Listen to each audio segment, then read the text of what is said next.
I was just about to step off and take care of some business this morning, and when I turned on my wife's Honda Pilot, I had a warning light on my dash. The warning light says tire pressure low. The left rear tire is at 20 PSI, and I know there has to be something in the tire because we just replaced all 4 tires about 300 miles ago. And luckily I recently picked up this Pittsburgh tubeless tire repair kit, so now I can test this and see if this toolkit from Harbor Freight is worth its money. I couldn't have picked a better day to have a nail in my tire because the ground is wet, I've got leaves everywhere, and it's about 45 degrees. So now I've got to find the nail in the tire. And another problem with it being wet is that, you know, everything looks shiny. Usually when I'm looking for something on one of these tires, I'm looking for a nail in it, but I actually just saw somewhere over here a nail right there. So there's a little nail in the tire right there. So now what I want to do is rotate the vehicle backwards so that nail is exposed over here so that I have room to work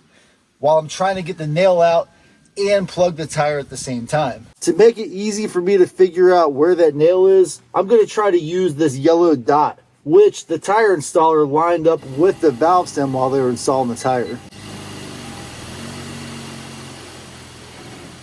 So there's the nail right there, and I did back up the vehicle, but I want to lower it a little more so I don't have this fender blocking my path as I work. I'm going to want to be able to go straight in and straight out with the tools as I'm working with this hole. Now I've got the nail positioned in a perfect spot to work, so let's get it pulled out. Before I do anything with the vehicle, I do want to set the parking brake. And the main reason for that is I don't want the wheel moving, or I want to eliminate as much movement as possible in that wheel as I'm yanking on it. And if you are thinking about picking up a tire repair kit like this and you don't have a pair of pliers like this, I recommend you get some because this kit has nothing to actually pull the nail out. All it has is the stuff I need to repair the hole itself. The most important things in this kit are the reamer. This is what I'm going to use to clean out that hole. Then you have the plugs themselves. And then you also have the hook for the plugs. This hook has a little slot on the end of it so that when you get it in the hole with the plug in it and you pull it back out, it'll leave the plug behind. The kit also came with some rubber cement, but this rubber cement seems to have broken open, and I'm not going to use it because these plugs are tacky enough to seal themselves when they're in the tire. And I've plugged several tires with these kind of kits and never had any leak air. The last thing that came in the kit is this really flimsy, really dangerous knife. I don't know what I would use this knife for, but for me, this knife is more of a hazard than it is a tool. It's very flimsy and it's about as sharp as a razor blade. So if you are going to use this, I recommend you put on some good gloves or just put this away and use a proper knife. This job is not a rush, but before I start, I do like to have my plug ready to go. That way I can reduce the amount of air that I lose while the nail is out, because as soon as I pull that nail out, I'm going to start losing air pressure from where that nail is placed in. I'm doing this by hand, but I could also grab my little pliers that I left by the tire, and it'll make it a little easier to pull this thing through. I've got the plug centered.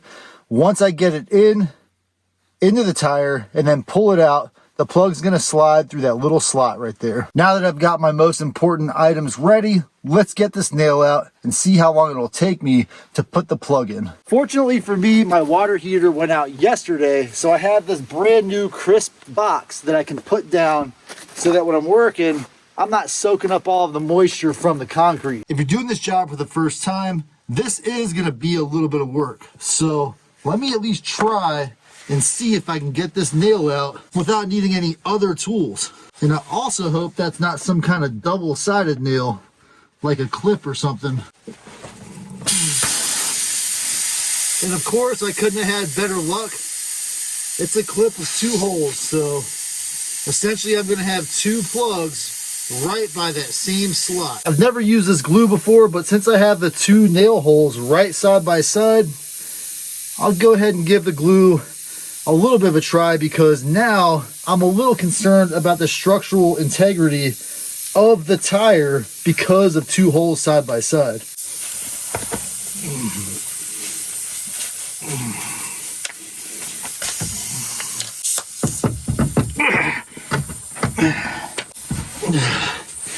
So I'm essentially like pushing as hard as I can to get that plug in because I want to get it deep.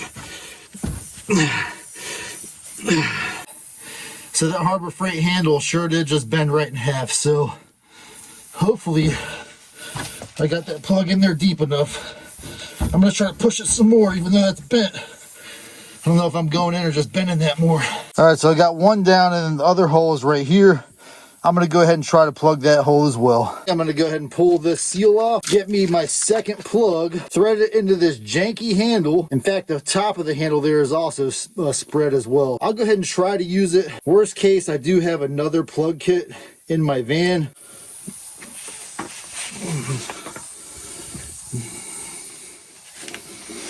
So I gave up on that plug right there. I'm gonna pull that out. This is my Slime brand plug. It does have a little bit of plastic bag on it from sitting in the back of my vehicle. So I'm gonna clean this off, put the second plug in here, and see if this will do a little better job of sealing that hole. And that thing is just destroyed. You get what you pay for. I think this was like no more than $4 or $5. That tip is jacked. That plug is jacked, the handle is bent, and the handle is broke right here. So this thing is garbage. Now I can't say that this plug kit is much better from Slime, but I have used this. As you can see, I've used this before. It's got the residue from the plug still on it, and it hasn't broke and it hasn't bent. At some point I picked this up somewhere for a couple bucks. I'm pretty sure it was a Walmart. Even the reamer in the other kit is a little more robust, so I might go ahead and try to ream this hole one more time. Maybe use some of this glue to lube that hole up as I go in.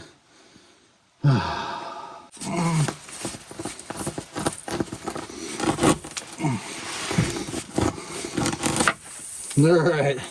Unfortunately, it sounds like I'm about to run out of pressure, which I like to use that pressure also as a metric of if I'm sealing it or not as I'm pushing the plug through, because if I can get the plug to stop whining as it's going through, then I know that I've at least sealed most of the hole, and that could get me to where I need to be to get a good tire repair.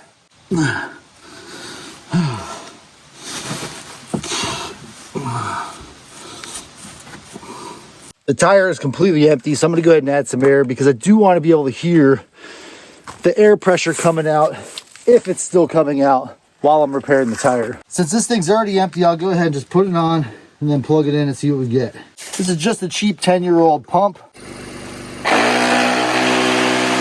So while this tire is filling up, because I have those two holes so close to one another, I am going to go ahead and schedule a patch. I want to make sure that I either get the tire patch or possibly replace.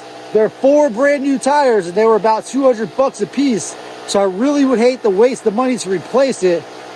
But if it's not safe, it's not worth riding on it. So I am curious what kind of staple this could be. That staple has about a 1/2 inch gap in it, and it's essentially like a nail folded in half. It seems like it has a flat portion here, but I'm assuming that's from driving the vehicle and battering that thing as we drive. So if you know what that is, let me know in the comments. I don't hear any air coming out. I could get something and spray it on there and check for bubbles, but the vehicle does have a tire pressure monitoring system, so I'll just use that and I'll monitor this over the next day or two.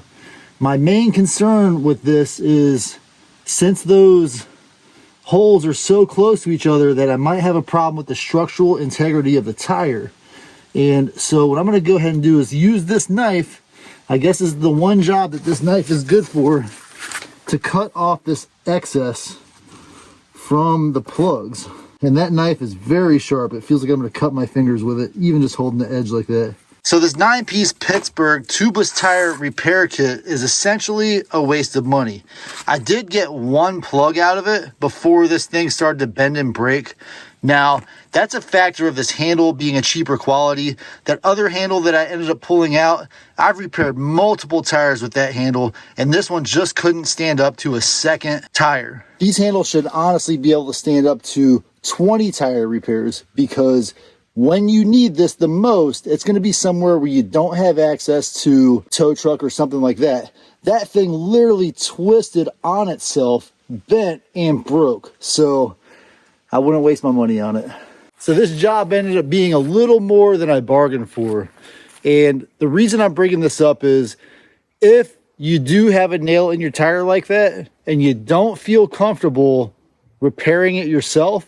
For example, in my case, I ended up having 2 holes when I thought I just had 1. I highly encourage you to go to a tire repair shop and have them do it the right way. This is more of an emergency repair situation. I've never had one of those plugs fail, but I've also never had 2 plugs within a 1-inch area of one another. And so what I'm worried about now is that that tire has lost its integrity. I don't want to be going around a curve somewhere, 50, 60 miles an hour. That thing blows out and then I lose traction. I finished the job right as it started to rain again. So if you don't feel comfortable doing that job, leave the nail in. That'll minimize the amount of air that you lose while you top it off, and then head to the shop where they'll probably pull off the tire and do a patch. I've never been to a tire shop that would do a plug like that because they have the ability to just remove the tire and patch it.